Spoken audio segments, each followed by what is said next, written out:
Hey guys, and welcome back to my YouTube channel. If you're new here, welcome. My name is nnshapumba, aka Nay the Hustler. So guys, there's a bit of rain, so I don't know if you can hear me. Hopefully you can hear me.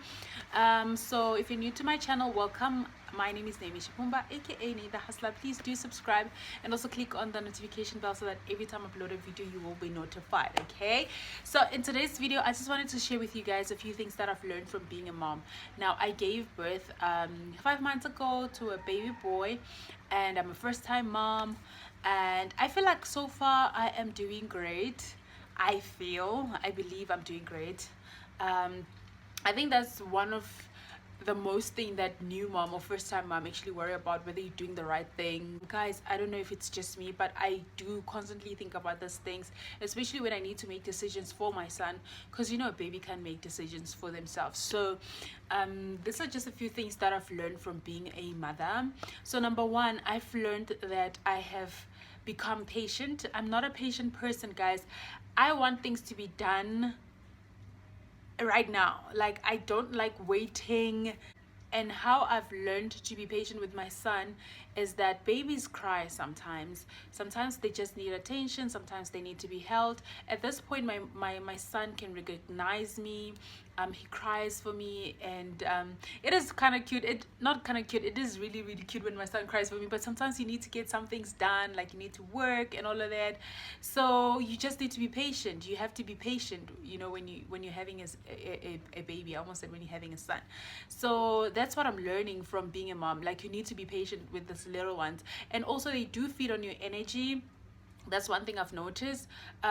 If you are frustrated, they are going to be frustrated, and they're going to cry even more and frustrate you even more.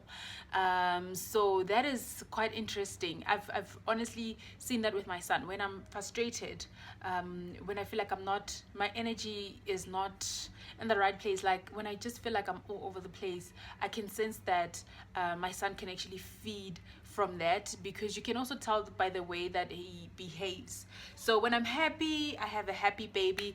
But not to say that the reason why babies cry all the time is because you're having negative energy. No, sometimes they're not feeling well. Sometimes they're just crying for attention. Sometimes it's a diaper change. But yeah, all in all, I've learned to be patient, and I'm very impressed with myself, to be quite honest.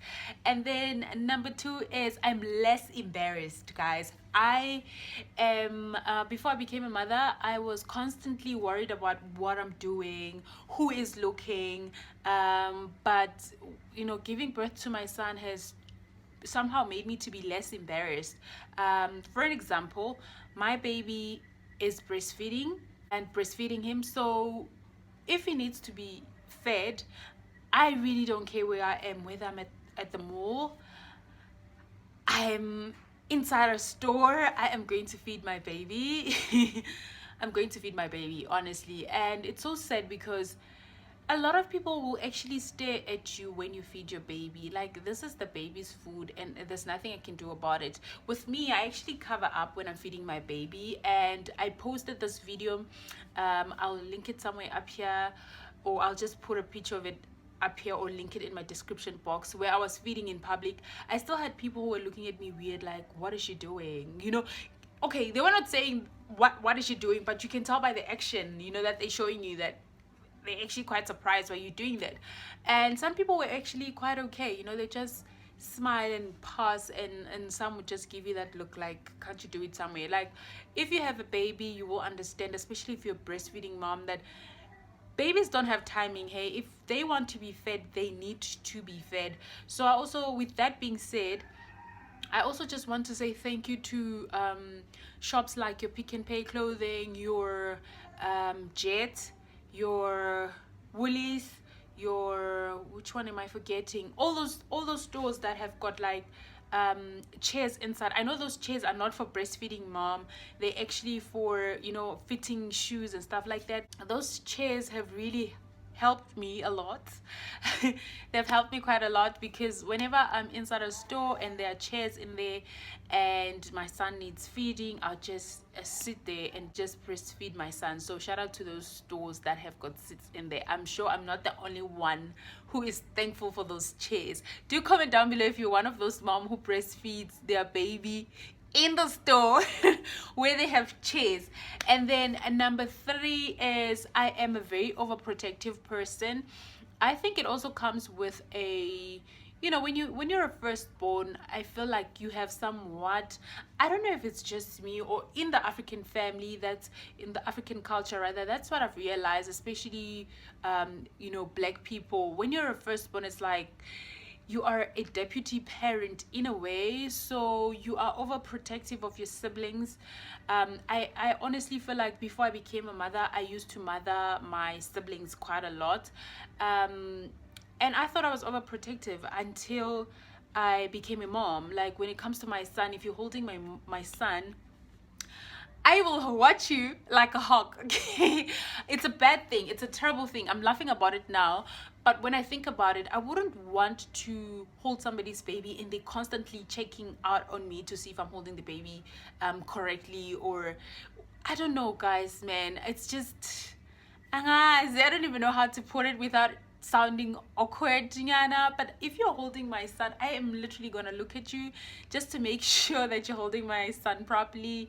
And yeah, I know it probably comes off to people that have been with my son like very, very weird. Probably makes them uncomfortable, because I know I would be uncomfortable if I was holding somebody's baby and they had to look at me in a weird way. But it just happens, guys. It just happens. I need to work on that. I don't know, hey. It's just one of those things that I didn't know about me that I'm learning now. I've also learned that just like business, people are going to, your family, your friends, your relative are going to try to give you advices, you know, opinions and all of that. I know they mean well, because even in business, when you start a business, people are going to like give you ideas or tell you how to run your business or stuff like that.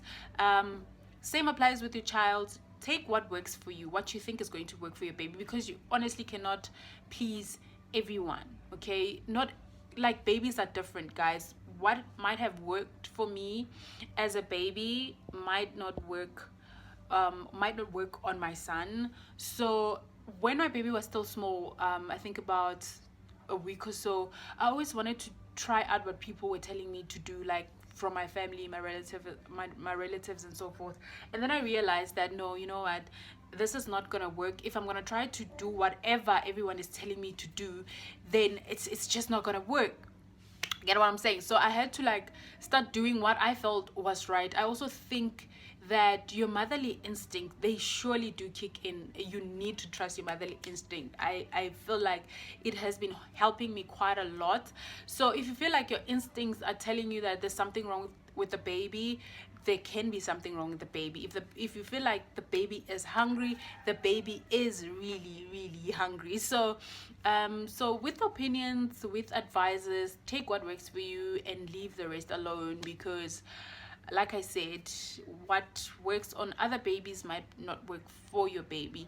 I know sometimes you feel like you will be offending, not even feel like, you are going to offend a lot of people, and I know some people, most of them, well, probably all of them mean well for you and your baby, but it is what it is, guys. Take what works for you, leave what doesn't work for you. You guys, I think I'm going to create a part 2 of this video, because oh baby is very, very fuzzy today, and I thought I was gonna let him stay with the dad and then I was gonna film, but turns out he's actually here with me. I'm sure you can see. So it turns out he is not in the mood, huh?